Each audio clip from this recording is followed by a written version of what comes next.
Satyabhama Institute of Science and Technology, Chennai. Satyabhama Institute of Science and Technology, Chennai.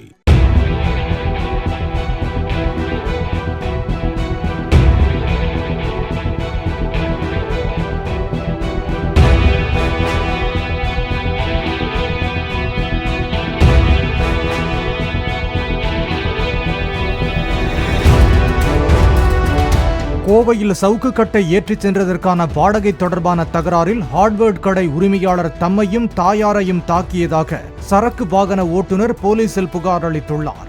April 12ஆம் தேதி நேரு நகரில் இருந்து பீளமேட்டுக்கு சரக்கு கொண்டு சென்றதற்கான வாடகை 550 ரூபாயை தாம் தொடர்ந்து கேட்டுக்கொண்டே இருந்ததால் 2 நாட்களுக்கு முன் UPI மூலம் பணத்தை அனுப்பிவிட்டு கடைக்கு வருமாறு உரிமையாளர் அழைத்ததாகவும் அங்கு சென்ற தம்மை கடை ஆட்கள் தாக்கியதாகவும் தினேஷ் என்ற ஓட்டுநர் கூறினார்.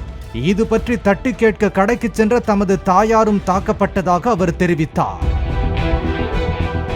Satyabhama Institute of Science and Technology, Chennai. Satyabhama Institute of Science and Technology, Chennai.